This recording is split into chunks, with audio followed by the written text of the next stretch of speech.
Hey everyone, it's Gianna Lum, Activity Crypto, where we keep you in the loop on all the latest trends and news on crypto and blockchain technology. Today, I have a real quick update for the Cardano community and anyone concerned about crypto regulation in the United States. Earlier this week, the SEC, the Securities and Exchange Commission, called Cardano and a bunch of other cryptocurrencies a security. If you want to learn more about what a security actually is, I have a whole video on that. I'll link that up above. Today though, I want to go over why Cardano should not be called a security. One of the biggest reasons is decentralization. One of the SEC's main arguments is that Cardano is not decentralized. They think it's run by only a select few, and that's really not the case. So I want to go over a tweet from Cardanians. They're a prominent member of the Cardano community, and they had a really good explanation of why Cardano is decentralized. Here's the tweet. Cardanians tweeted, "If the SEC examines whether Cardano or Bitcoin is more decentralized, I'm sure Cardano will win. Decentralization has two levels, block production and team governance. Decentralization is based on holding a scarce resource. In the case of Cardano, it is the ADA coin.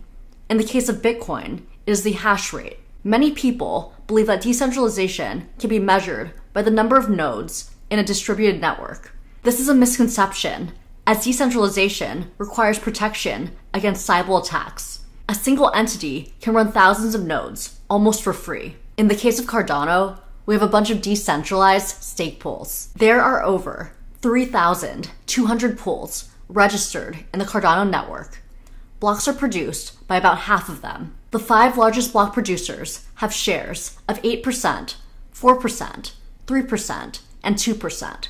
Similar to Bitcoin, Cardano uses the concept of delegation. In the Bitcoin network, miners delegate hash rates to pools. In the Cardano network, stakers delegate ADA coins. There are around 1.3 million stakers in the Cardano network. Hundreds of them would have to join together to have more than 50% of the ADA coins. Then they explain why Bitcoin's more centralized. In the Bitcoin network, the Foundry USA pool produces around 32% of the blocks, and Ant pool 21%. The other 3 pools have shares of 18%, 8%, and 6%. If the 2 dominant pools cooperate, they have more than 50% control over the hash rate. As for the miners, these are the entrepreneurs today, having tens of thousands of ASIC miners.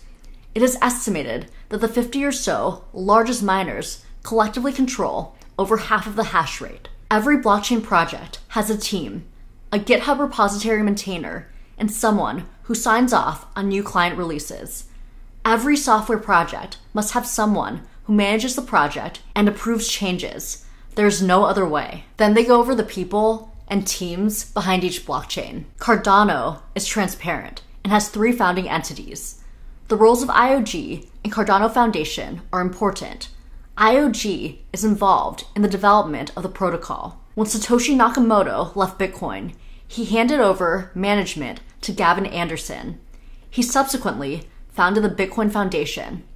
It is not true that Bitcoin does not have a formal leader. Project management is being handed over. The process is just not transparent.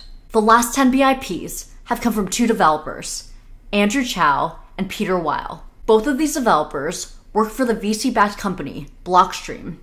The CEO of Blockstream is Adam Back. There are multiple VC-backed companies in the Bitcoin ecosystem that are involved in funding Bitcoin development. All of these companies have a CEO. A key thing about Cardano is they're working on decentralized governance. IOG is working to establish on-chain governance. The first steps have been taken.